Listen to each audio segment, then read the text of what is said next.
first player. 3 games, and he lost all of them. Yep, Sora. We just never see this guy ever. Always being a part of the team. I guess he just never really found any success in practice. It's kind of a shame to be a player like that and just never get play time. Yeah, I feel like he's definitely got the skill, the potential. Just not sure what the reason is why they don't really field him all that much. Well, Trap is 7-6. He hasn't played as much as some of these other Gen Era players, but he saw a lot more time at the end of Pro League. You know, 7-6, a positive record. We'll take a look at these two players' PvP records in a moment. Obviously not going to be a lot of data from this season for Sora, but last season he won some impressive PvPs and played well in other tournaments like the Cactus Cup, for example. And I really like Sora's PvP, and I think the way he prepares for a best of 1 like this is really solid. That's why I give him a slight edge here.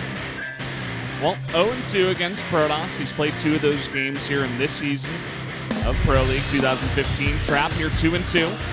Wow, that last recent 10 games, 1-9 for Sora. Well, this is why we don't see him in Pro League, unless he has to come out and fill for his team. 2-1 in favor of Trap as well. Trap looks insanely nervous as well going into this one, much more so than Sora, I have to say.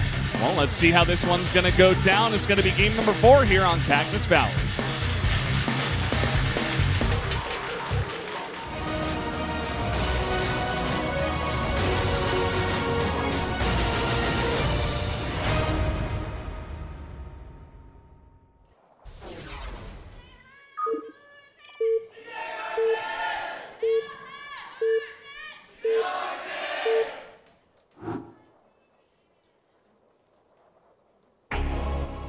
Down here in the bottom left, in the yellow from CJ Entis, it is Sora. The underdog for sure. Up to the top right at cross spawns for Gen Era Green Wings. It is Trap. I'm a bit nervous. There's so much on the line for players like these two players. Players who will not be able to make it to BlizzCon because they don't have enough points. They don't do well in individual leagues. Pro League is all they've got, right? And for all they know, this could be the last season of Pro League. It's the last season of Pro League on Heart of the Swarm. These guys are not going to BlizzCon. They're not playing in the GSL finals. There's no more GSL after this. If there's any exhibition match tournaments like another Kespa Cup or maybe a Hot 6 Cup, for example, it usually happens at the end of the year, they're not getting seeded in. They're just simply put not good enough. They don't have enough results. So this is so important for them. This is their last chance. This might be the last chance for Sora to play on a big stage, maybe even in his career. We don't know what's going to happen to StarCraft 2 next year. We don't know what's going on with Legacy of the Void. So this is a very stressful moment for these two. They want to prove themselves in this mirror matchup. They've been preparing since Friday, since they knew they were going to play against each other. And again, a huge sigh from Trap there in the camera shot. Almost makes me feel like he's about to do an all-in or something. He's like really stressing. Well, I think probably the most nervous thing for Trap is the fact that he's very favored and he has to win this game. It's not about like, oh, it's a big match. It's more like, I have to do this for my team. It's expected of me. Also, remember the last game he played was against Flash again, where he tried to go for the in-base gateway kind of. We thought it was going to be a 2-gate, but the probe got scouted by a building supply depot on the ramp. So it was kind of an embarrassing game for Trap to take, and maybe, you know, he doesn't feel so good after that one.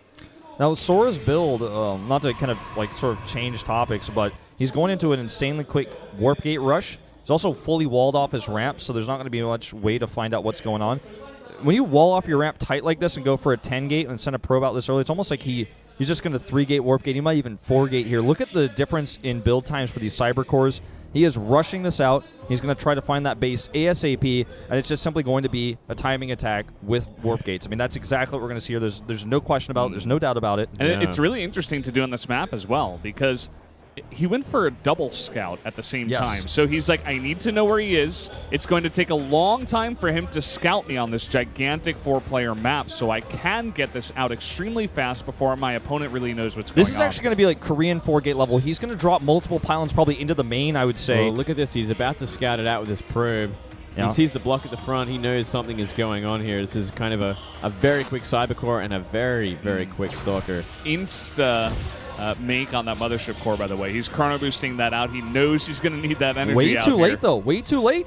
Let's see how many gateways he adds. I think he's just going to add 2 gates in just a second here. He's got 1 probe hidden behind the natural. This probe's going to leave, so it looks like there's nothing going on.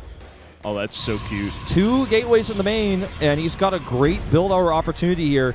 The Stalker's coming over to try to push this Mothership Core away. Every single hit point he could take away is a huge win here for Sora.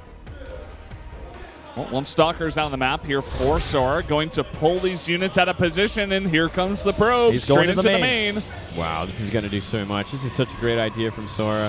So well planned. Oh, is he going to try block him out? I think he might. Looks like it. He's going to set it up here. One more pylon. There it is. There it is. And Wow. that Stalker is trapped now, and he can just warp in on the other side. He can also cancel this 3rd pylon in order to gain access himself. The probes are actually going to help win him this fight in this 1v1 Stalker fight. There he goes. Now the second Stalker arrives, and that And he Mothership cancels. Core is vulnerable. Warp gate research is done, and now he can just walk into the main with that cancel. Here we go. 93 energy. He needs to kill He the needs Mothership Core. it. He needs it. And he's One going to more turn hit. it There down, it and there it goes. Sora warping another Stalker. Good probes around here, though. Can he squeeze out? I don't trying think so. for it. He's trying to go for the surround, but there are 4 Stalkers out here. One by one, the probes go down, and there's absolutely nothing left over for Trap. He's losing way too much mining time. He's got his warp gates ready. Here comes a huge warp into 2 Stalkers. He's going to try to catch these on the retreat, but already another warp in, and this is just too many Stalkers. He's overwhelmed, and that should actually just be game. That should be warping in here is Trap. He's going to desperately try to hold this off, but even with 1 Zealot in the front, the tank got a second one on the way, and he's just way too far ahead here. Boom. There you go. GG. GG. Tying up the score.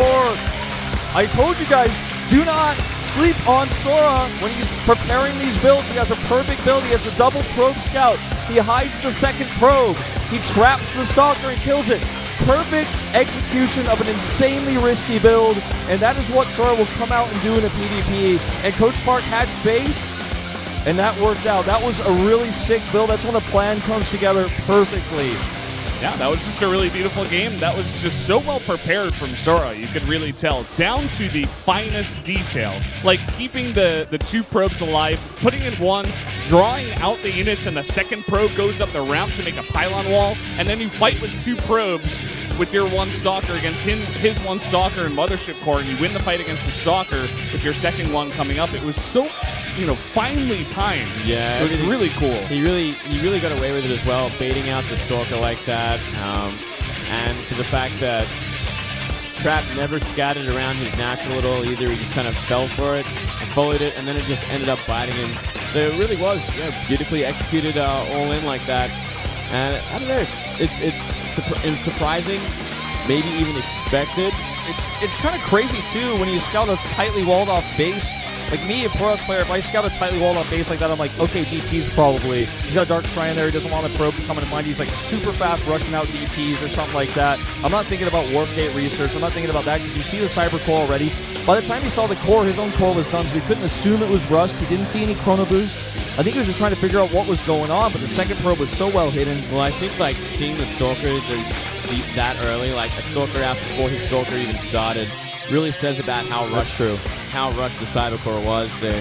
He should have known something was going on, but he didn't scout hard enough. Not the best read from Trap, and maybe not the best response. Either way, it's going to tie things up here 2-2.